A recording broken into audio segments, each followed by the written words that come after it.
चंडीगढ़ की हिस्ट्री से लेके चंडीगढ़ के आज के बारे में, चंडीगढ़ का दो स्टेट्स का कैपिटल होने के बारे में कई चीजें हैं जो हम जानेंगे। जो 47 में इस कंट्री पार्टीशन हो रहा है और उसके बाद जहाँ पर हमारे पास आर्किटेक्ट्स नहीं थे, हमारे पास प्लानर नहीं थे, उसके बावजूद ये सिटी इस लेवल पर आया। और मुझे 50 साल से ज्यादा इस प्रोफेशन में गुजरे हैं, आर्किटेक्चर और प्लानिंग में। मुझे हैरानगी होती है कम इंडिया में इस सिटी को रेप्लिकेट नहीं कर पाए। Chandigarh is a city of crisis. ये क्राइसिस से शुरू हुआ, क्राइसिस ऑफ पार्टीशन हुआ। इसका ओरिजिन कहाँ से हुआ कि जब हमारा 47 में पार्टीशन हुआ तो हमारा लाहौर जो कैपिटल था पंजाब का, वो पाकिस्तान में चला गया। तो that was the first crisis, you know, कि this part of the Punjab was without a capital. 1951 के करीब मैथ्यू नोविस्की का बेटा हुआ था, वो अपनी वाइफ को मिलने के लिए गया। तो उसके बाद जब वापस आ रहा था प्लेन क्रैश हो गया। तो गवर्नमेंट कहती थी हमारे पास टाइम नहीं है, हमें ये शायद फटाफट चाहिए। कर्बूजियर को बहुत ज्यादा जरूरत थी क्योंकि उसके पास प्रोजेक्ट नहीं थे। 24 साल से बेचारा ढूंढ रहा था कोई ना एक प्रोजेक्ट मिले, तो उसको लाइफ का ये प्रोजेक्ट मिला क्योंकि he wanted to do a city. जब कर्बूजियर से वो मिलने के लिए गए तो कर्बूजियर ने अपनी डायरी में लिखा कि यही वक्त था जिसके लिए मैं वेट कर रहा था। पहले अगर प्लान देखते तो बिल्कुल कर्व था, और इसमें क्या था, उसने बिल्कुल उसको स्ट्रेट लाइन कर दिया। वो कहता स्ट्रेट लाइन। और अगर वो पहला प्लान चल जाता तो उस वक्त चंडीगढ़ में लेक ना हो। ये सुखना लेक जो है आर्टिफिशियल लेक है जी। मतलब ये मत करिए कि ये नेचुरल लेक है। जब पार्टीशन के बाद 3 सिटीज बने हैं इंडिया में, 3 कैपिटल सिटी बने हैं। एक भुवनेश्वर बना और एक गांधीनगर बना जी। गांधीनगर तो बिल्कुल यहाँ कॉपी की। तो उन्होंने पेरिफेरी कंट्रोल एक्ट निकाला। वो क्या है सर? 1952 में पेरिफेरी कंट्रोल एक्ट था। सिटी के बाहर जितना एरिया है, सिटी से बाहर जो होगा वो पेरिफेरी होगी, सिटी की पेरिफेरी जी। तो उन्होंने कहा इस सिटी को हम प्रिजर्व करेंगे। कर्बूजियर ने अपोज किया। He said, I don't want the peace of my citizen of Chandigarh to be disturbed with the marching of the army, you know.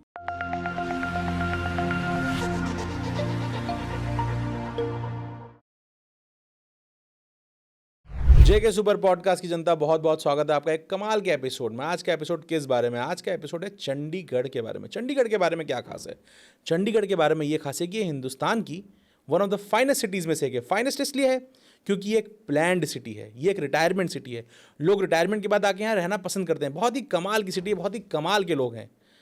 इस पॉडकास्ट में चंडीगढ़ की हिस्ट्री से लेके चंडीगढ़ के आज के बारे में, चंडीगढ़ का दो स्टेट्स का कैपिटल होने के बारे में कई चीज़ें हैं जो हम जानेंगे। कई चीज़ों के बारे में हम गहराई से उतरेंगे, कई चीज़ों के बारे में मज़े से जानेंगे। आज के जो हमारे गेस्ट हैं वो हैं श्री जीत कुमार गुप्ता जी। इनका योगदान आर्किटेक्चर की दुनिया में, अर्बन प्लानिंग की दुनिया में, स्मार्ट टाउन्स की दुनिया में कमाल का है, कमाल का। तो आज इस पॉडकास्ट में चंडीगढ़ को एक शहर के रूप में जानने का कमाल का मौका है। तो चलिए डाइव करते हैं। एक बात और मैं आपसे कहना चाहूँगा, आप में से बहुत सारे लोग पॉडकास्ट देख रहे हैं, कंज्यूम कर रहे हैं, स्मार्ट हो रहे हैं, वैल्यू ले रहे हैं। मैं भी हो रहा हूँ, लेकिन मैंने सब्सक्राइब कर दिया है। क्या आपने सब्सक्राइब कर दिया है? नहीं किया होगा, कोई बात नहीं, कई बार हो जाता है, नहीं कर पाता है व्यक्ति, लेकिन आज कर दीजिए। आज इस मौके को जाने मत दीजिए। एक कमाल का टाइम है, इस सब्सक्राइब के बटन को दबाइए और आइए देश को जानते हैं, देश के इंफ्रा को जानते हैं, गहराई में उतरते हैं। आइए। नमस्कार सर, बहुत बहुत स्वागत है आपका जेके सुपर पॉडकास्ट में। पहले तो मैं आपको बहुत बहुत धन्यवाद देना चाहूँगा कि आपने समय निकाला हमारे पॉडकास्ट के लिए। कैसे हैं सर आप? मैं ठीक हूँ। मेरे ख्याल में ये बहुत बड़ी अपॉर्चुनिटी है आपके प्लेटफॉर्म पर बात करना और किसी सिटी पर बात करना। सर अपॉर्चुनिटी ये हमारे लिए, क्योंकि जिस तरह का व्यक्तित्व आपका और जितना आपने काम किया, जितने सालों का काम आपने किया, आपसे सीखना, आपसे जानना हमारे लिए एक बहुत बड़ी अपॉर्चुनिटी है सर। और आज हम इस अपॉर्चुनिटी को पूरी तरह से भुनाना चाहेंगे। आपसे जानना चाहेंगे एक ऐसे शहर के बारे में जिसके बारे में जब हम छोटे थे सर तब से सुन रहे हैं कि एक प्लैंड शहर है, खूबसूरत शहर है। चंडीगढ़ जो शहर है सर, इसके बारे में जानना चाहेंगे, लेकिन 2-4 मिनट इस बारे में जानते हैं कि सर आपका करियर क्या रहा आपकी जुबानी सर। देखिए, चंडीगढ़ एक बड़ा यूनिक सिटी है जी।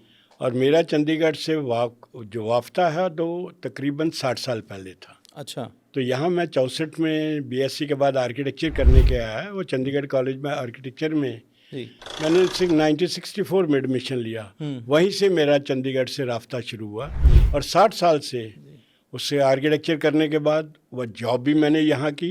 और मेरा अभी रिटायरमेंट मेरी 2002 में गवर्नमेंट में हुई, तो मैं यहीं पर हूँ। सो मैं 60 साल से अब मतलब इस सिटी को मैंने स्टूडेंट के तौर पर देखा है, प्रोफेशनल के तौर पर देखा है, सिटीज़न के तौर पर देखा है, हर तरह के रंग से देखा है। जी। तो सिटी को जहाँ मतलब मैं काफ़ी सिटी को क्लोजली वॉच किया है, कैसे इसकी ग्रोथ और डेवलपमेंट हुई है। कमाल सर। सर आपने आर्किटेक्चर के फील्ड में, अर्बन प्लानिंग के फील्ड में कमाल का काम किया हुआ है। आपने दुनिया देखी है, आपने देश के भी कई शहर देखे हैं। आप इतने साल इस शहर में रुके, इसकी क्या वजह है सर? देखिए, इस शहर की क्वालिटी कुछ और है, हम्म। और मैं ये कहूँगा कि इस सिटी जैसा अभी तक कोई दूसरा सिटी नहीं बना, इंडिया में या वर्ल्ड में? इंडिया में भी अच्छा। नहीं। इंडिया में मैं बात करूँगा, वर्ल्ड की तो मैं बात छोड़ देता हूँ। जी। लेकिन आप देखेंगे इस सिटी को बनाने में क्या विजडम थी, और उस वक्त की विजडम देखिए। जब 47 में ये कंट्री पार्टीशन हो रहा है, और उसके बाद जहाँ पर हमारे पास आर्किटेक्ट्स नहीं थे, हमारे पास प्लानर नहीं थे, उसके बावजूद ये सिटी इस लेवल पर आया। और मुझे 50 साल से ज़्यादा इस प्रोफेशन में गुजारे हैं, आर्किटेक्चर और प्लानिंग में। मुझे हैरानगी होती है कि हम इंडिया में इस सिटी को रेप्लिकेट नहीं कर पाए। दूसरा और कोई शहर इस जैसा कोई शहर सिटी नहीं को बना। रेप्लिकेट नहीं कर पाए। और हमारे पास एग्जाम्पल हैं, ये मोहाली 66 या पंचकूला 66 के बाद बने, जब पार्टीशन हुआ इससे पंजाब का। लेकिन वो भी इस एग्जाम्पल को आगे लेके नहीं जाए। ये सिटी बड़ा यूनिक है। मैं इस सिटी को दो तरीके से देखता हूँ। लोग कहते हैं सिटी को प्लान किया गया, नो, ये सिटी डिज़ाइन किया गया है। हाँ कमाल सर, ये प्लान सिटी नहीं है, ये डिजाइन प्लान सिटी है। सिटी नहीं है, ये डिज़ाइन सिटी है। हाँ। ये सिटी वो सिटी है जो बिना मास्टर प्लान के सिटी बना, हाँ। जिसने बता दिया कि आप प्लान डेवलपमेंट कर सकते हैं बिना मास्टर प्लान के। हाँ। और अभी हमारे पास इतने सिटी हैं जिनके पास मास्टर प्लान है, लेकिन वो बिल्कुल उस लेवल पर नहीं आए, और उस तरह की क्वालिटी और डेवलपमेंट नहीं दे पाए जो चंडीगढ़ ने दिया। सर एक छोटा सा फर्क आपसे समझना चाहूँगा, मास्टर प्लान और डिज़ाइन में फ़र्क बताइए सर। देखिए, ये चंडीगढ़ जब प्लानिंग की जाती है तो प्लानिंग में आप बहुत डाटा निकालते हैं। उस देखते हैं कौन सी एनवायरनमेंट है, इकोलॉजी कौन से लोग आएंगे, इकोनॉमिक बेस क्या है। हाँ, और उसमें तरह तरह के आपके चीज़ें डालते हैं जो कि सिटी को होलिस्टिक तौर पर देखते हैं जी। पर चूंकि ये गवर्नमेंट सिटी था, और इस सिटी का जब मास्टर प्लान बना, और मैं ये भी क्लियर करना, लोग समझते हैं मास्टर प्लान काबूजे ने बनाया, ये गलत है। ये सिटी 2 मास्टर प्लान बने, इसके 2 ऑथर थे। अच्छा। हाँ, ये आप देख लीजिए। और इस सिटी को मैं कहता हूँ सिटी ऑफ क्राइसिस कहता हूँ। Chandigarh is a city of crisis. जी। ये क्राइसिस से शुरू हुआ, क्राइसिस ऑफ पार्टीशन हुआ। इसका ओरिजिन कहाँ से हुआ जी। कि जब हमारा 47 में पार्टीशन हुआ जी, तो हमारा लाहौर जो कैपिटल था पंजाब का, वो पाकिस्तान में चला गया। तो that was the first crisis, you know, कि this part of the Punjab was without a capital. ठीक है। सेकंड कैपिटल जो उसका क्राइसिस हुआ, वो प्लानर्स से हुआ। जब इस सिटी को फैसला कर लिया कि हम एक नया सिटी बनाएंगे, पहले ये था कि पुरानी सिटी को अपग्रेड कर लिया जाए, तो वो नहीं हुआ, तो उन्होंने कहा नया सिटी बनाया जाए। बहुत बड़ी विजडम थी उस वक्त। तो ये कहा गया कि हम नए सिटी के लिए जाएंगे which will become a role model for architecture and urban development for the entire country. ये फैसला लिया गया कि अगर ये सिटी एक रोल मॉडल बनना है तो दुनिया का बेस्ट आर्किटेक्ट्स और प्लानर यहाँ लाएंगे। तो इसलिए खोजा गया। तो एल्बर्ट मायर एक आदमी थे, अमेरिकन आर्किटेक्ट थे, जो कि सेकंड वर्ल्ड वार में वो आर्मी में थे और इंडिया में पोस्टेड थे। उसके बाद जब सेकंड वर्ल्ड वार हुआ तो उन्होंने ही वाज एसोसिएटेड यूपी में काफ़ी उन्होंने प्रोजेक्ट किए। चूँकि यूपी में वो प्रोजेक्ट कर रहे थे तो पंडित नेहरू के करीब थे, prime minister, then prime minister. तो उन्होंने सजेस्ट किया, ये चूँकि आदमी इंडिया में काम कर चुका है, इसको इंडिया के बारे में पता है, इंडिया का कल्चर जानता है, रहन सहन जानता है, तो he will be a better option. तो उनको अपॉइंट कर दिया गया कि आप आके you start working. He was appointed as adviser. तो चूँकि वो आर्किटेक्ट थे, उन्होंने फिर मैथ्यू नोविस्की एक आदमी था, उसको पकड़ा जो प्लानर था। उसको कहा आप मेरे साथ आओ, हम सिटी को प्लान करते हैं। तो वो लोग हायर किए गए और लोग आए, उन्होंने यहाँ बैठ के बहुत काम किया। अनफॉर्चुनेटली क्या है, अभी की जो लोग हैं वो जानते ही नहीं सिटी में कोई आदमी पहले था। उन लोगों ने बहुत काम किया, उन्होंने सर्वे किया, सब कुछ किया। लेकिन मैं एक बात क्लियर करना चाहता हूँ, इस सिटी के जो साइट सिलेक्ट की गई थी उसमें किसी फॉरेनर का हाथ नहीं था। अच्छा, ये सिटी कहाँ बनेगी इसके बारे में किसी इसके बारे में कोई फॉरेनर नहीं ये था, सिटी किसका- पहली ही चली गई। इन्होंने एक कमेटी बनाई थी। ये एरिया पड़ता था अंबाला डिस्ट्रिक्ट के अंदर। जी तो अंबाला डिस्ट्रिक्ट के अंदर पंजाब गवर्नमेंट ने फिर एक टीम बना दी। पीएल वर्मा चीफ इंजीनियर थे और उस वक्त मेरे ख्याल में एमएस रंधावा जो थे वो डिप्टी कमिश्नर थे अंबाला के। तो ये powered committee government of India ने भी आदमी दिए, तो उन लोगों ने ये साइट चुनी। तो मैं बड़ा क्लियर करना चाहता हूँ, अगर चंडीगढ़ की सक्सेस स्टोरी कुछ है, उसका आधा श्रेय जो है वो इसकी साइट को जाता है। मेक इन इंडिया है। आप चंडीगढ़ का जो पूरा लैंडस्केप है, जहाँ पे ये जो साइट है, आप इसे एक इंटेलिजेंट साइट क्यों कहते हैं? इसलिए कहा गया कि देखिए, उन्होंने कहा कि साइट जो है जो वेल डिफाइंड होनी चाहिए। इसमें उन्होंने सबसे देखा नेचर के मुताबिक देखा। उन्होंने देखा आपके नॉर्थ में जो है शिवालिक है, हिल्स हैं, जी। सब हिल दिखता है। ठीक। आपके वेस्ट में जो है आपका पटियाली के राव है जी। और राइट में सुखना चो है। जी। तो दो तरफ नदियां थी, नेचुरल बैरियर था, तीसरा था आपके पास हिल्स था। Correct. So you are right in the shadow of hills. आपको हमेशा वो नेचर दिखती रहती थी। हाँ। तो ये इतनी बढ़िया साइट जिसमें तीन तरफ आपकी डिफाइंड है, जी। दो तरफ नदियां हैं और एक तरफ हिल्स हैं। तो इसका मतलब आपकी साइट बिल्कुल कन्फाइंड है। सिर्फ आपके पास एक ही डायरेक्शन जिसमें आप जा सकते हैं, नॉर्थ से साउथ। तो ये साइट इतनी बढ़िया थी, फ्लैट साइट थी। और इसमें उस वक्त जो प्रॉब्लम थी, अब मैंने कहा 28 या 29 गांव थे, तो उनकी छोटे छोटे गांव थे। ये एरिया बड़ा डेरेलिक्ट एरिया था फॉर द रीजन, और बड़ा यानी कि इसमें एग्रीकल्चरली रिच नहीं था। अच्छा। क्योंकि यहाँ कोई परपेचुअल रिवर थी नहीं। आप देखिए यहाँ कोई नदी नहीं है। जो वो होती है जिसमें बारिश में पानी आता है और निकल जाता है, और वो उतनी देर रहता है पानी जब तक बारिश होती है, उसके बाद ये बिल्कुल सूख जाते हैं। तो यहाँ ये सारा जो कंडी एरिया है, ये जब होशियारपुर की तरफ जाते हैं तो ऐसा ही टेरेन है। तो वहाँ पर तो ये यहाँ आप देखिए, तो सिर्फ आपको घग्गर एक रिवर दिखती है जो कि नेचुरल है। चूँकि पानी था नहीं, इसलिए एग्रीकल्चर आप सोच सकते हैं वो बहुत लोअर लेवल की थी। तो इसलिए जो उन्होंने ये इसलिए इस साइट को चुना कि इसमें साइट में कुछ ज़्यादा प्रॉब्लम नहीं थी। गांव थे, छोटे थे, उन गांव की ज़मीन उन्होंने एक्वायर कर ली।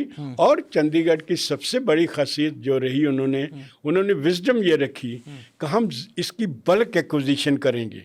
उन्होंने ये नहीं कहा कि हम 1000 गज लेंगे या 2000 गज लेंगे। जो 9000 एकड़ ज़मीन थी अगर पहले एरिया की, तो 9000 एकड़ एक बार में ही एक्वायर की गई। ये बड़ी यूनिक चीज़ है जो उस वक्त की गई। तो मैं सेकंड जो कहा कि दो ये जो आपके प्लानर्स उन्होंने लिए, लेकिन हुआ क्या, 1951 के करीब मैथ्यू नोविस्की के बेटा हुआ था। वो अपनी वाइफ को मिलने के लिए गया, तो उसके बाद जब वापस आ रहा था प्लेन क्रैश हो गया। जब प्लेन क्रैश हो गया तो एल्बर्ट मायर ने कहा कि वो मेरा बहुत he was very closely associated, और उसने कहा कि हमने मास्टर प्लान बना दिया है, हमने बहुत काम कर दिया है, और जो इसका बेसिक प्लान है वो भी हमने दे दिया है। अब गवर्नमेंट ने क्या करना है, इसको जाके लागू करना है। करेक्ट। तो गवर्नमेंट ने कहा नथिंग डूइंग। उसने कहा I can not do single handedly. Albert मायर ने कहा कि हमने करके दे दिया, लेकिन मैं अकेला नहीं कर सकता। तो गवर्नमेंट ऑफ इंडिया उस वक्त बड़ी क्लियर थी। उन्होंने कहा अभी तो शहर शुरू ही नहीं हुआ, अभी सिटी पर ग्राउंड पर आया ही नहीं। तो ये कैसे हम मान लें कि सिटी को इंडिया में कर दे। उस वक्त तो ना एक्सपर्टीज थे, ना मैन पावर थी, ना टैलेंट था। तो उन्होंने कहा ये नहीं, हम सिटी को आगे लेके जाना है। तो फिर उन्होंने कहा हम दूसरी टीम को ढूंढेंगे। जब इन्होंने मना कर दिया तो फिर उन्होंने एल्बर्ट मायर और मैक्सवेल फ्राई, दूसरी हस्बैंड वाइफ थे इंग्लैंड में, वो उनके साथ उनका ताल्लुक था। तो उनको उन्होंने टाई अप किया कि आप आइए और आप अपना सिटी को संभालिए। तो उन्होंने कहा कि आप अगर चाहते हैं हम आ जाएंगे, हमारी प्रैक्टिस है, इंग्लैंड में करते हैं, 3 साल हम आपके लिए जाएंगे, लेकिन अगर आपने इसको वर्ल्ड क्लास सिटी बनाना है तो आप ऐसा करिए, ली कर्बूजियर को लेके आइए। तो ली कर्बूजियर, क्योंकि ये सियाम एक इंस्टीट्यूट थी पेरिस के अंदर, इसे international Congress of modern architects, जो कि सिटीज़ के बारे में बहुत ज़्यादा वर्क करती थी, तो ये उसी के मेंबर थे और कर्बूजियर उसका हेड था। कर्बूजियर नाम है सर इनका? कर्बूजियर, ली कर्बूजियर उसको कहते हैं। हाँ जी। तो उसको कहा कि इसको भी आप हायर कर लीजिए और आप देखेंगे ये सिटी बहुत बढ़िया बना। तो फिर कर्बूजेर को हायर किया गया और लेकिन कर्बूजेर ने कहा कि मैं तो फिर एडवाइज़र रहूँगा, मैं मतलब आई कांट बी हेयर और मैं आऊँगा जाऊँगा। लेकिन उनका एक कज़न था, भाई था, उसको पेरी जनरे कहते हैं, वो बहुत बढ़िया आदमी था, बहुत कमिटेड आदमी था और जैसे टिकाऊ आदमी होते हैं ना वो था। उसको पता था कि ये आदमी बहुत बढ़िया आदमी है और क्योंकि ही वांटेड कि अगर जो मैं कर रहा हूँ इसको ट्रांसलेट होना चाहिए, उसकी लैंग्वेज को समझना चाहिए। तो उसने इस आदमी को कहा कि ये आदमी मेरे साथ आएगा और ये पेरी जनरे जो है 51 में आके 64 तक चीफ आर्किटेक्ट रहे और ये सिटी का बनने का ज़्यादा क्रेडिट जो है ये उस आदमी को जाता है। अगर पेरी जनरे यहाँ ना होते तो वो बातें ट्रांसलेट हो ही नहीं होती, वो ट्रांसलेट ना होता और वो कर्बूजेर का काम बहुत थोड़ा काम था, इज वॉज एडवाइज़र और उनको काम दिया था मास्टर प्लान को आप इम्प्लीमेंट करेंगे और दूसरा जो है कि ये कैपिटल कॉम्प्लेक्स की कुछ बिल्डिंग करेंगे। लेकिन बाद का जो सारा काम हुआ जो Maxwell Fry and Jane B Drew, ये जो उनकी वाइफ थी जेन बी ड्रू, उसने पहले सेक्टर प्लान किया। सेक्टर 22 जो था पहला सेक्टर प्लान था। सेक्टर 22 चंडीगढ़ का पहला सेक्टर था। अच्छा। और उसको जो प्लानिंग किया जेन बी ड्रू उस लेडी ने किया जो भी उसको समझ थी और उसी के मुताबिक बाकी के अभी तक वो सेक्टर जो हैं उसी तरीके से चलते हैं, थोड़ा सा उन्होंने चेंज किया। तो दूसरा आ गया क्राइसिस प्लानर्स का। थर्ड क्राइसिस जो हुआ वो 66 में हुआ जब ये पंजाब बाइफर्केट हो गया, हरियाणा निकल गया, जो जितना हिल एरिया था पंजाब का वो चला गया हिमाचल को, तो इसको बना दिया यूनियन टेरिटरी। तो इसमें सिर्फ इस सिटी का एरिया जो कि पहले पूरे पंजाब को भी करता था, टोटल तकरीबन 1.25 लाख स्क्वायर किलोमीटर था, अब ये क्या रह गया, सिर्फ इसके पास 114 स्क्वायर किलोमीटर एरिया रह गया। और थर्ड ये रहा। लेकिन फोर्थ चैलेंज जो है वो पॉपुलेशन का है कि पॉपुलेशन जो ये सिटी के बारे में ये कहा गया कि ये सिटी कहीं नहीं जाएगा, ये सिटी कभी ग्रो नहीं कर सकता। क्या रीज़न है? क्योंकि ये गवर्नमेंट सिटी है, तो गवर्नमेंट में कोई इकॉनमी तो होती नहीं। गवर्नमेंट सिटी का सर एक बार मतलब समझाएं। गवर्नमेंट का मतलब ये गवर्नमेंट का कैपिटल सिटी है, ठीक है। इसमें सरकार होगी, सरकार के लोग रहेंगे, इसमें बिजनेस तो है ही नहीं था, क्योंकि बिजनेस नहीं था, क्योंकि बिजनेस आता है इंडस्ट्री से। तो इंडस्ट्री थी ही बहुत कम थी, तो उन्होंने कहा छोटी मोटी इंडस्ट्री रखेंगे, तो इसको गवर्नमेंट सिटी रखा, नीट एंड क्लीन सिटी रखा। तो इसलिए उन्होंने कहा कि इस सिटी कोई इकोनॉमिक बेस नहीं है, इसकी मैन्युफैक्चरिंग नहीं है, तो इसमें बाहर से लोग कैसे आएंगे, इकोनॉमी कैसे ग्रो करेगी। तो गवर्नमेंट में खर्चा कितना होता है, गवर्नमेंट के जितने लोग आएंगे वो आ जाएंगे और कुछ उनको सपोर्ट करने के लिए शॉपिंग वगैरह होगा। तो उन्होंने कहा कि ये सिटी कभी भी, क्योंकि ये सिटी जो सोचा गया था 5 लाख के लिए सोचा गया था कि ये सिटी 5 लाख के लिए बनाया जाएगा। लेकिन जब देखा गया कि ये सिटी 5 लाख कहाँ से आएगा आदमी, तो ये बड़ा उस वक्त सारा फैसला किया गया। तो अल्टीमेट 5 लाख है, तो ये 5 लाख का कब आएगा। तो फिर उन्होंने आखिर में ये सब फैसला करने के बाद उन्होंने कहा हम सिटी को 2 स्टेजेस में बनाएंगे। ये सिटी 2 स्टेजेस में बनी, 2 स्टेजेस में बनेगी जी। तो उन्होंने जब पहले ओरिजिनल प्लानर थे उन्होंने कहा पहले 1.5 लाख के लिए बनाएंगे जी, अगर ज़रूरत पड़ी तो 3.5 लाख बाद में ऐड करेंगे जी। तो ये जो 1 से 30 सेक्टर हैं ये फेज़ 1 है, स्टेज 1 इसको कहते हैं। और उसमें कहा गया जब ये हो जाएगा या इसमें काफ़ी लोग आ जाएंगे तो ये इसके बाद हम सेकंड को स्टेज का। तो लेकिन जब आप देखेंगे कर्बूजियर ने जो प्लान तैयार किया उसके अंदर स्टेज 2 है ही नहीं, उसके अंदर सिर्फ 30 सेक्टर हैं, क्योंकि उनको पता ही नहीं था ये दूसरा आएगा। तो ये 1.5 लाख के लिए प्लान किया गया। और ये प्लान जब हुआ, जब ये इन्होंने कर्बूजेर को हायर किया तो कर्बूजेर आया यहाँ पर, वो शिमला में ठहरा था, शिमला उस वक़्त वहाँ पर उनका सर्किट हाउस था, तो वो यहाँ उसने चक्कर लगाया और उसने अपने आप को लॉक किया शिमला में और सर्किट हाउस में, और 96 आवर्स के नीचे गए उसने प्लान लगा दिया। हालांकि देखिए प्लान पहले मास्टर प्लान बना हुआ था, क्योंकि जो पहली टीम थी उसने मास्टर प्लान बनाया हुआ था। जब मास्टर प्लान बनाया हुआ था तो जब कर्बूजियर को हायर किया गया हाँ। तो उसको कहा गया कि तुम्हारा काम है इस मास्टर प्लान को आगे ले जाना, ठीक है। क्योंकि गवर्नमेंट कहती थी हमारे पास टाइम नहीं है, हमें ये शायद फटाफट चाहिए। कर्बूजियर ने कहा, कर्बूजियर को बहुत ज़्यादा ज़रूरत थी क्योंकि उसके पास प्रोजेक्ट नहीं थे। 24 साल से बेचारा ढूंढ रहा था कोई ना एक प्रोजेक्ट मिले, तो उसको लाइफ का ये प्रोजेक्ट मिला क्योंकि he wanted to do a city. वो he never wanted to lose इसके इट। पहले उन्होंने कोई सिटी की नहीं थी। सी नहीं, उसने 6 सिटीज़ के मास्टर प्लान बनाए थे, इवन पेरिस का बनाया हुआ था, हाँ। बेगोटा का बनाया हुआ था, हाँ। लेकिन वो सिर्फ प्लान रह गए, किसी ने इम्प्लीमेंट नहीं किया। हाँ। तो इसको ये कर्बूजियर ये था कि मतलब था तो बहुत रिनाउंड आदमी था, लेकिन जब लीग ऑफ नेशन जो था, पहली बिल्डिंग जो बनी थी, उसमें इसने वो अवार्ड जीत लिया, लेकिन इसको प्रोजेक्ट नहीं मिला। उसके बाद जब यूएनओ की बिल्डिंग जिनेवा में बनी, इसको शॉर्ट लिस्ट नहीं किया गया, तो ये बड़ा फ्रस्ट्रेटेड आदमी था। तो ही वांटेड मुझे पास कोई चीज़ आए, people should know there is a Corbusier. तो जब ये प्रोजेक्ट आया, उसने कहा ये प्रोजेक्ट मैं पैसे के लिए नहीं कर रहा हूँ, क्योंकि मुझे पैसा दिया ही नहीं जा रहा, गवर्नमेंट पैसा ही नहीं था। तो कहता मैं ये करना चाहता हूँ कि जो मेरा नॉलेज है, जो मेरा है, मैं इसको इम्प्लीमेंट करना चाहता हूँ। तो 30 जो पहले थे, तो उन्होंने पहले जो किया, तो इसलिए कर्बूजियर ने जब साइन तो कर दिया जैसे उन्होंने कहा, तो उसको जेन बी ड्रू ने, लेडी ने पूछा, फिर कर्बूजियर ये सर तुमने अगर ये काम ही करना है कि इसको इम्प्लीमेंट करना है, तो फिर तुम्हारा काम क्या रहेगा? कहता मुझे दरअसल करने दो, बाद में इनको मैं समझाऊंगा क्या करूंगा, ठीक है। तो उसने सारा प्लान चेंज किया। जब कर्बूजियर से वो ये मिलने के लिए गए, तो कर्बूजियर ने अपनी डायरी में लिखा कि यही वक्त था जिसके लिए मैं वेट कर रहा था। अच्छा।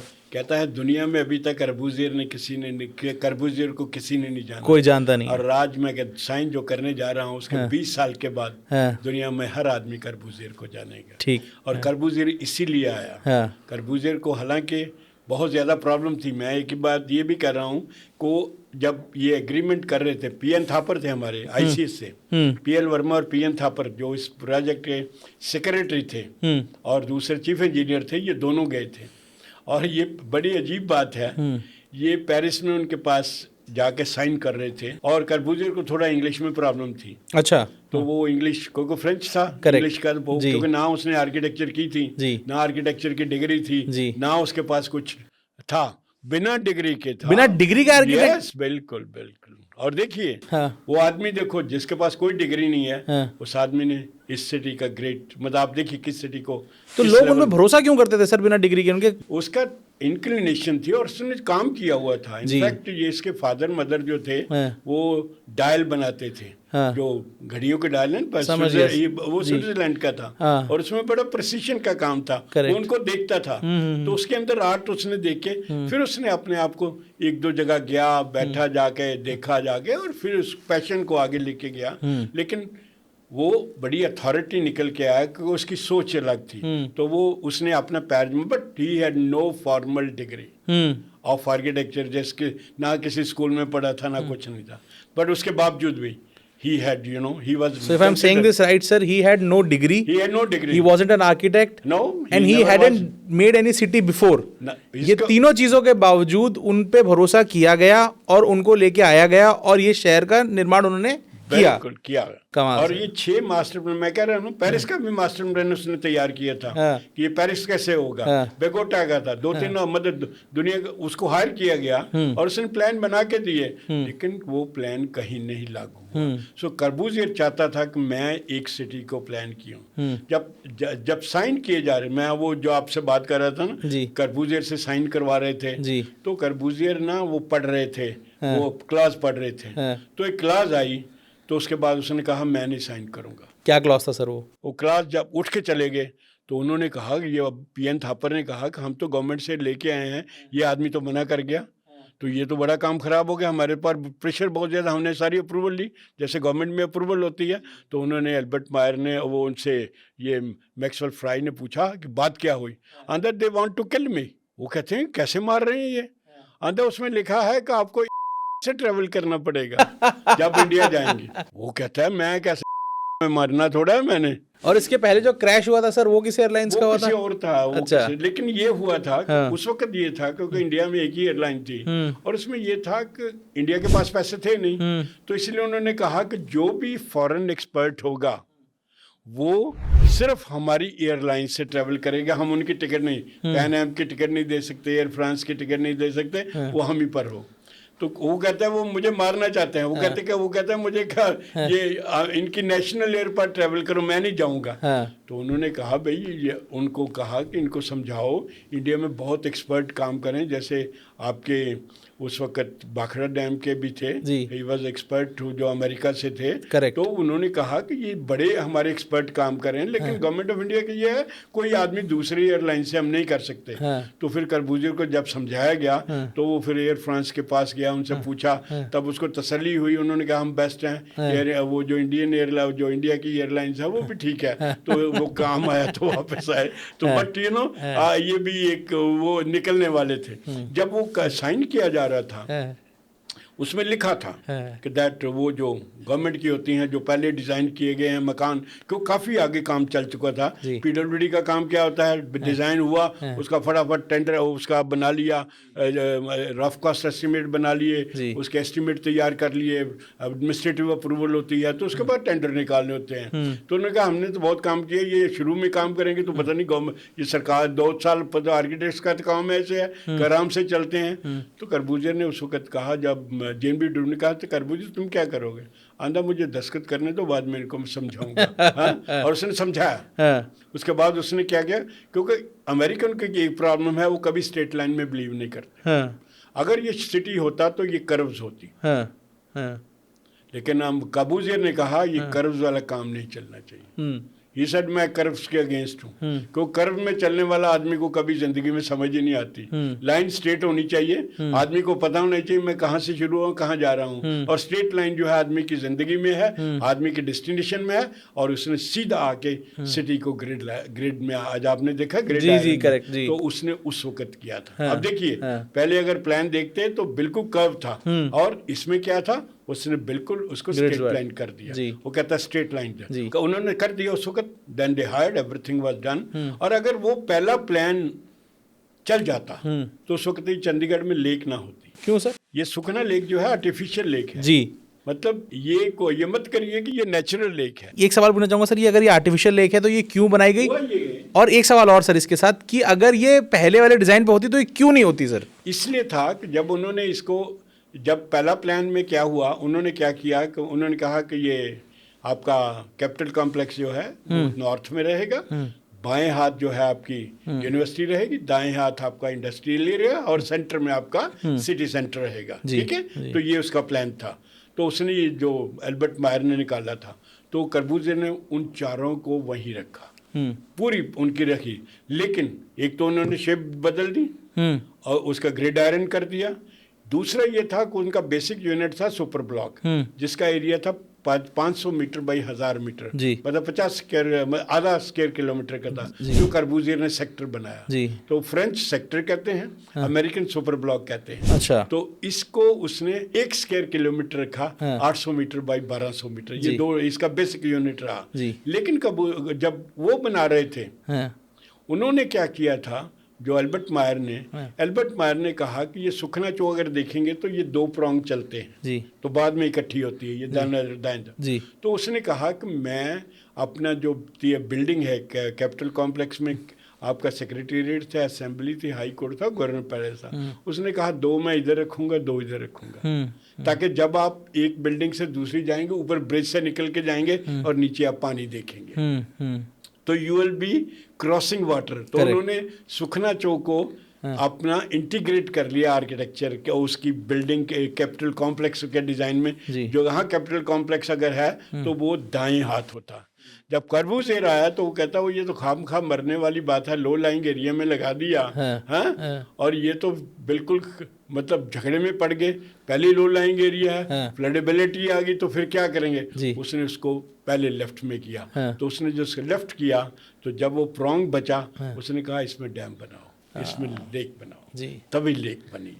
That is how. अगर वो होते तो ये लेक कभी ना होती। यानी कि that is the greatest contribution of this. जी। उस कार्बूजियर की जो सोच थी वो बहुत डिफरेंट थी, बहुत आगे की सोच थी, जो कि अब हमें भी अभी यानी कि लोगों को समझ नहीं आ रही, पूरी तरह से समझ नहीं आ रही। जी। उसने सस्टेनेबिलिटी पर बहुत काम किया उस समय पे, उस वक्त किया। मतलब आप देखो, कौन आदमी सोचता है कि एक आर्टिफिशियल लेक कर दो जी। उस लेक का फायदा देखिए आप जी। एक तो चंडीगढ़ में पानी की बॉडी नहीं थी, सही बात। ये एरिया रेड एरिया है so far as the ground water is concern जी। और अगर देखो वो चो का पानी आया तो उसने अब हम बात आज कर रहे हैं रेन वाटर हार्वेस्टिंग की बात कर, आज का रेन उसने उस साल किया 51 में ही उसने कह दिया इसको डैम करो और बारिश का पानी आएगा, बारिश का पानी रोकेंगे। एक तो पानी रुकेगा, नंबर 2 वो पानी रिचार्ज करेगा, बिल्कुल। नंबर 3 जो है ये लोगों का वॉकवे हो जाएगा। बहुत कमाल। ये 3 किलोमीटर का वॉकवे है जी। जिसके अंदर उसने कभी भी जिस पर कोई साइकिल नहीं चल सकता, कोई सिर्फ पैदल आदमी चलेंगे जी। और उसको लैंडस्केप कर दिया जी। और उसी सुखना चौकी आज ही वो एक ने कहा कि ये आपकी जो कैपिटल कॉम्प्लेक्स का उसका आपका शेडो आएगी, you can enjoy that kind of thing. Secondly you have a perennial source of water, मतलब बारिश का पानी है, नहीं तो आप इधर उधर लेके जाएंगे तो बारिश का पानी रोको जी। तो 14 मीटर गहरी थी, ये गहरा था, उसको 14 मीटर करके बंद कर दिया। और इसकी बड़ी एक स्टोरी है, बताइए। कार्बूजियर को कर्व से बड़ा परेशानी थी जी। वो कर्व नहीं चाहता था अच्छा। वो चाहता था स्ट्रेट लाइन होनी चाहिए, जैसे मैंने कहा जी। तो उसको कहा गया, वो कहने लगा मेरा बंद बनाओ इसको, नेचुरल पानी रोकना है तो बंद ही बनेगा जी। ना। जी। तो उसने कहा ये बंद स्ट्रेट होना चाहिए।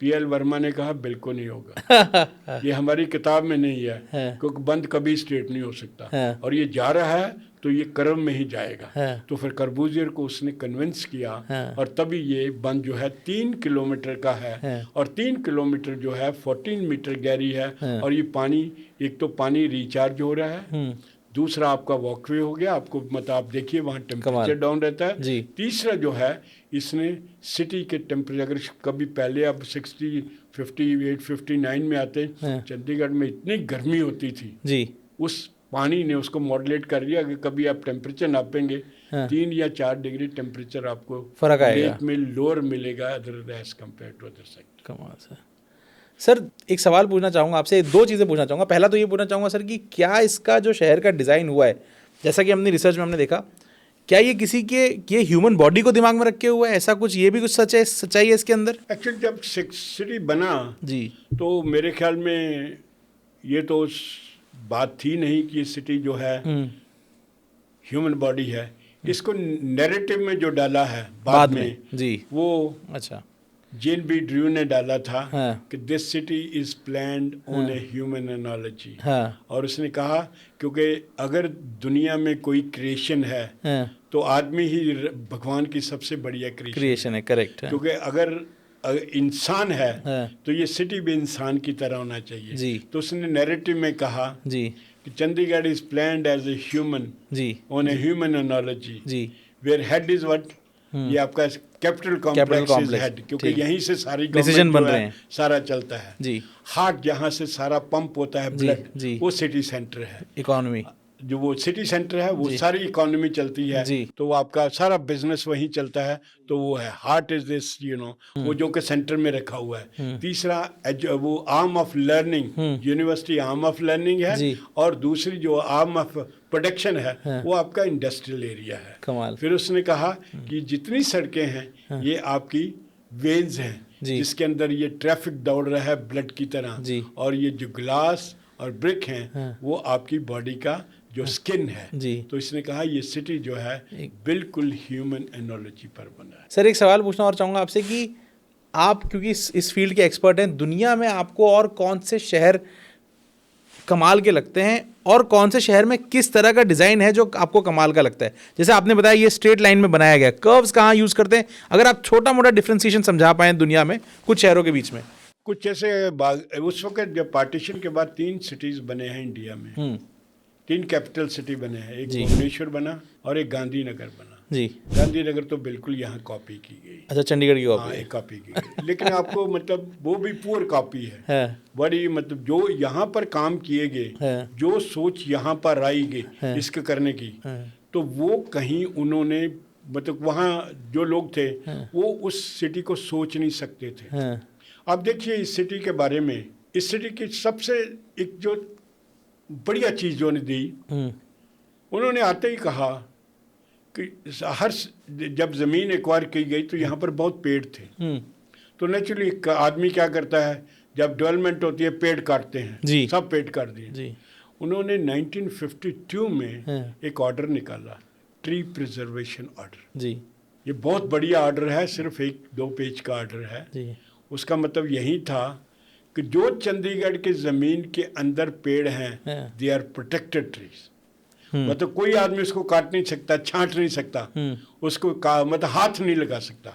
तो इसका मतलब जितने ट्री एग्जिस्ट किए गए वो प्रोटेक्टेड ट्री आ गए। ठीक। ये देखिए, जी। मतलब ये एक चीज उसने उस वक्त निकाली। जबकि दुनिया डेवलपमेंट करने जाती है जब तो दुनिया करती है तो पहले काटती है कि और उगाएंगे उन्होंने फिर। कहा नहीं, हर पेड़ को जो है जी। आप प्रिजर्व करेंगे, जिसको हाथ नहीं लगाएगा, नंबर कर दिए गए, और अगर आपने पेड़ को छांटना भी है उसकी परमिशन ली जाएगी जी। चंडीगढ़ एडमिनिस्ट्रेशन से। जी। उस वक्त कैपिटल प्रोजेक्ट था जो कि उन्होंने दी नहीं। और उन्होंने, आपने देखा होगा 15 सेक्टर में आते हैं तो वहाँ आम के दरख्त हैं, उन्होंने चाहे प्लॉट भी हैं उसके बीच में, जब यूनिवर्सिटी से आते हैं उन्होंने वही आम के वैसे के वैसे हैं। 21 सेक्टर में चले जाइए, जहाँ आम के दरख्त हैं उन्होंने वैसे इंटैक्ट रखे। उन्होंने कोशिश किया हर ट्री को प्रिजर्व करने के लिए। एक वो था। दूसरी चीज़ जो है, मैं आपसे वो सिटीज़ के बारे में बात कर रहा हूँ, ये सिटी की यूनिकनेस के बाद में बात कर रहा हूँ। दूसरा उन्होंने कहा जब एक सिटी बनता है तो दुनिया में क्या होता है, फटाफट लोग जो है सिटी के बाहर ना ज़मीन खरीद लेते हैं कि प्राइसेस बढ़ेंगी, मतलब इमीडिएटली कॉलोनाइजर आ जाएंगे, लोग आ जाएंगे। जी। सिटी तो बाद में बनता है, आप देखिए तो बाद में सब लोग बाहर अपनी कंस्ट्रक्शन करके बैठे हैं, and in the name of the city they are doing that. इन्होंने कहा ये नहीं। हाँ। अब हम बात किया है कि ये सिटी अगर 1.5 लाख के लिए बना है तो 3.5 लाख और लोग आएंगे।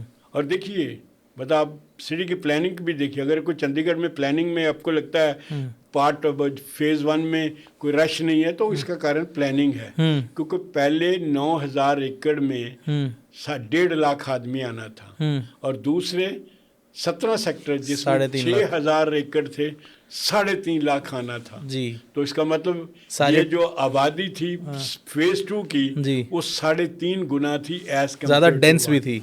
मतलब यहाँ डेंसिटी, यहाँ ज़्यादा लोग रहेंगे, क्राउड ज़्यादा रहेगी, तो ये था, ये प्लान था। जी। लेकिन कर्बूजियर को कहा गया कि जब ये बन गया 5 लाख हो गया तो सिटी तो रुकता नहीं, जी, कहाँ जाएंगे। करेक्ट। तो लोगों उसको एग्जाम्पल दी गई, हम एक नया सिटी बनाएंगे, इसको एक्सटेंड कर देंगे, क्योंकि ग्रिड था, ग्रिड को नीचे लेकर जाए और एक सेक्टर करते जाए, एक और लगा, और 3-4 एग्जाम्पल दी गई। कर्बूजियर ने उसको काटा लगा दिया, मना कर दिया। क्या बोला सर? उसने कहा ये सिटी फाइनाइट है और फाइनाइट रहेगा, ये सिटी एक्सपैंड नहीं होगा।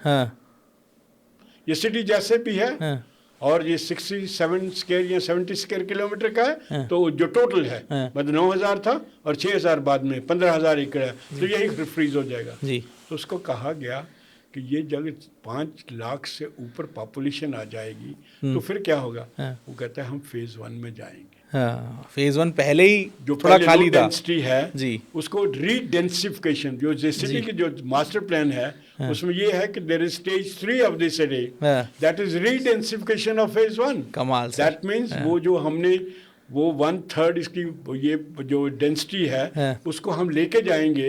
लेकिन उसने कहा हम इसको जो इसका प्लान बनाएंगे, लेकिन किसी वक्त भी अगर हम एडिशनल पॉपुलेशन 5 से अगर 8 लाख होती है, 7 लाख होती है, 2 लाख लोग उसमें जाएंगे, लेकिन हम उसकी प्लानिंग करेंगे जिसमें आपको उसकी क्वालिटी जो है उसमें कोई फर्क नहीं, कॉम्प्रोमाइज़ नहीं होगा। और ये लेटर जो है 64 में कर्बूजियर ने पंजाब गवर्नमेंट को लिखा कि ये राइट टाइम है, हम सोचेंगे। मैं अभी आपसे दूसरी बात करता हूँ। बिल्कुल। कि उसने कहा, ये बीबी वोरा होते थे, सेक्रेटरी थे, हाँ, उनको लिखा कि ये टाइम हो गया है हम सोचें कि स्टेज 3 रीडेंसिफिकेशन ऑफ स्टेज 1 करना है, तो उसके लिए क्या करना है तो हम सोचना शुरू कर दें। और क्योंकि बड़े बड़े 1,000 गज के मकान हैं तो उसमें 8-8 कनाल के भी मकान है, 4,000 गज का प्लॉट भी है यहाँ पर जी जब फेज 1 है। तो उनको कैसे रखेंगे without compromising with the quality of development, कोई कंजेशन नहीं होगी। और लेकिन उसने कहा आप हाँ करिए, फिर मैं टेक्निकल सोल्यूशन दूंगा, क्या दूंगा। लेकिन उसका कोई जवाब नहीं आया और स्टेज 3 कभी मटेरियलाइज नहीं हुई। लेकिन मैं जब बात कर रहा था, स्टेज 1 की बात हो रहा है, शुरू में आ रही थी, उन्होंने कहा कि ये तो अनऑथराइज कंस्ट्रक्शन हो जाए, सब कुछ हो जाएगा। तो उन्होंने कहा इस एरिया को प्रोटेक्ट करना बहुत ज़रूरी है। तो उन्होंने पेरिफेरी कंट्रोल एक्ट निकाला। वो क्या है सर? 1952 में पेरिफेरी कंट्रोल एक्ट था। सिटी के बाहर जितना एरिया है, सिटी से बाहर जो होगा वो पेरिफेरी होगी, सिटी की पेरिफेरी। जी। तो उन्होंने कहा इस सिटी को हम प्रिजर्व करेंगे, इस सिटी को प्रिजर्व करेंगे। और ये भी बड़ा छोटा एक्ट है, दुनिया का एक यूनिक एक्ट है जिसमें 18 और 19 सेक्शन है। और उसमें ये कहा गया है कि इस सिटी को हम फ्रीज कर देंगे बाहर के एरिया को, क्योंकि कल हमें 6,000 एकड़ जगह फेज 2 करना है तो कहाँ से आएगा। तो अगर नहीं करेंगे तो यहाँ तो फिर झुग्गी झोंपड़ी बन जाएगी, फिर तो उठाना शुरू करेंगे। बिल्कुल। तो उसने कहा नथिंग डूइंग, हम बिल्कुल फ्रीज कर देंगे। तो इन्होंने पेरिफेरी कंट्रोल एक्ट 1952 में निकाला। और 1952 में जब निकाला गया तो उसमें ये था 8 किलोमीटर तक एरिया जो था उन्होंने फ्रीज कर दिया, जिसके अंदर सिर्फ एग्रीकल्चर रहेगी, जो भी है जैसे भी है वो वहीं चलेगा। ना कोई आप कंस्ट्रक्शन नहीं कर सकते थे, कोई रोड नहीं बना सकते थे, कोई भी अगर मुर्गी खाना भी लगाना है, सिर्फ आपको एग्रीकल्चर रिलेटेड कोई चीज़ करनी है वो कर सकते हैं, वो भी परमिशन होगी। लेकिन हुआ क्या, ये अलाव 1952 में बना दिया गया पेरिफेरी कंट्रोल एक्ट। और उसका ये था, एक तो स्लम्स ना बने, नंबर 2 हमें 6,000 एकड़ चाहिए वो भी फ्री मिले। तीसरा जो है सिटी जो है, अगर सिटी को खाने के लिए चीज़ें चाहिए, लोग रहेंगे तो अभी तो मतलब आपकी वेजिटेबल कहाँ से आ रही है कहाँ से नहीं, तो 8 किलोमीटर का एरिया है तो आपको सामने ही वो बिल्कुल मिल जाएगी। फ्रूट लेके आएंगे, फ्रूट यहाँ पर कर देंगे। और हुआ क्या कि ये बहुत बढ़िया चला। ये हुआ जाके 62 में। 62 में जब हुआ तो गवर्नमेंट, ये हमारी वेस्टर्न कमांड थी, ये शिमला में थी। तो वो भी परेशान थे, शिमला में काम नहीं ऑपरेट कर, शिमला में पता है ज़मीन आपको परेशानी है, वेस्टर्न कमांड का एरिया बहुत बड़ा था। तो दे वांटेड टू शिफ्ट। तो उस वक्त कृष्णा मैनन डिफेंस मिनिस्टर थे, उन्होंने कहा कि यहाँ लाओ, चंडीगढ़ के पास लाओ। तो उन्होंने कहा कि हम वेस्टर्न कमांड यहाँ लाएंगे। अब फैसला हो गया। यहाँ करबूज़र ने अपोज किया, कहता है यहाँ मैं नहीं लाने दूंगा। You know he said I don't want the peace of my citizen of Chandigarh to be disturbed with the marching of the army, you know. तो उन्होंने कहा, मैं करबूज़र ने इसको अपोज किया। पंडित नेहरू के पास उनकी पूरी एक्सेसिबिलिटी थी, उन्होंने कहा गलती मत करिए कि ये मत लाइए। तो लेकिन आपको पता है डिफेंस और है, कृष्ण मेनन और थे, करेक्ट। तो उन्होंने इसको यहाँ अल्टीमेटली चंडी मंदिर जो है वो डिफेंस के लिए उन्होंने सेट कर लिया। उसके बाद क्या हुआ, पंजाब में वो भी था कि हम इंडस्ट्रियलाइजेशन लाएंगे। कह रहा हूँ प्रताप सिंह कह रहा हूँ जी थे चीफ मिनिस्टर। तो उस वक्त HMT बहुत बड़ा यूनिट होता था, अभी तो रह गए ना। तो HMT तो बहुत बड़ा होता था, तो HMT को घेर के लाए। तो इन्होंने पिंजौर के पास HMT को बहुत जगह दी। तो जब ये 2 यूनिट बड़े बड़े आ गए तो तब गवर्नमेंट को कहा गया, क्योंकि ये 2 यूनिट आ गए हैं, इसके कारण तो बहुत ग्रोथ और डेवलपमेंट हो जाएगी जी। तो इसका मतलब पेरिफेरी में बहुत ज़्यादा डेवलपमेंट हो जाएगी। ठीक बात। तो इसलिए इसको पेरिफेरी को 8 से 16 किलोमीटर कर देते हैं। So they extended from 8 to 16 kilometre. और पेरिफेरी में चेंज ऑफ लैंड यूज़ होता ही नहीं था, सिर्फ एक चेंज ऑफ लैंड यूज़ पहला किया गया, जो आपकी मोहन मिकन ब्रूरी है ना डेरा बस्सी के पास जी। ये पहली फैक्ट्री थी जो लगी थी, और वो भी इतनी दूर थी कि ताकि ये सिटी को इम्पैक्ट ना कर दे। तो ये सिटी के अंदर जो सोच थी बनाने की वो बड़ी यूनिक और बहुत डिफरेंट थी। ठीक बात है। अभी कैनबरा भी है, दुनिया में और सिटीज़ भी हैं जो ग्रिड एंड पर बने हैं, लेकिन जो सिटी इसमें सोच से बना है राइट फ्रॉम द बिगिनिंग, इस सिटी के अंदर जितना ड्राइंग का काम हुआ किसी में नहीं हुआ। आप इमेजिन करिए इस सिटी की आर्किटेक्चर यूनिक है, जिसको चंडीगढ़ आर्किटेक्चर कहते हैं जी और वो भी आर्किटेक्चर किससे बनी जी जब हमारे पास आर्किटेक्ट ही नहीं थे, दुनिया हम लेकिन उन्होंने हाँ। इस आर्किटेक्चर को हाँ। क्रिएट किया गया करेक्ट बिकॉज गवर्नमेंट में हाँ। हर बिल्डिंग का उन्होंने हाँ। ड्राइंग दी उन्होंने। हाँ। अब जितनी कमर्शियल बिल्डिंग है जी हर का डिटेल ड्राइंग दी गई जी कि आप ये ड्राइंग खरीदो, हाँ उसके अंदर जो मर्जी कर लो, बाहर नहीं करेंगे, ठीक है तो जो करना है कर लो, जी। हम आपको फैसिलिटेट करते हैं। इतना काम लोगों ने किया, तो ये चंडीगढ़ उस तरीके से कमिटमेंट से बना है। जी चंडीगढ़ में एक और भी था, जी उन्होंने ये कहा कि हम we will have a cooperative system for food supply for this city. जी मतलब इस सिटी में, ये दुनिया का पहला सिटी होगा जिसमें हर आदमी को फ्रेश फ्रूट मिलेगा, ताकि वो अपना सुबह जब भी उसको जो भी फल फूल चाहिए, दूध चाहिए, तो उसको नज़दीक से मिलेगा। जी। और उसके लिए उन्होंने कहा था this city will have a cooperative system of food supply. और उसमें ये था, यहाँ भी आपका पिकार्डली सना 30 में बना है, उसमें उन्होंने बहुत ज़्यादा स्टोरेज क्रिएट किए थे कि बाहर से जो फ्रूट आएगा लेके आएंगे, वो रखेगा और सिटी के अंदर यानी कि उनको डिस्ट्रीब्यूट कर दिया। लेकिन वो कभी मटेरियलाइज नहीं हुआ, but this is part of the thinking thinking जी, जी। Which is recorded here itself. Correct sir और ये भी कहा गया कि ये जो पटियाली के राव है, इस पर वो काफ़ी आपने रेत देखा हो, चौ के पास रेत होती है, जी जी जी तो यहाँ पर हम हॉर्स रेटिंग और जो हाँ, जी। आपका हॉर्स रेसिंग की वहाँ जी। करेंगे। और ही सेड हॉर्स की जो रिफ्यूज़ होती है उसको फर्टिलाइज़र यूज़ करके उसकी हम एग्रीकल्चर करेंगे और उससे फ्रूट प्रोड्यूस करके सिटी को देंगे।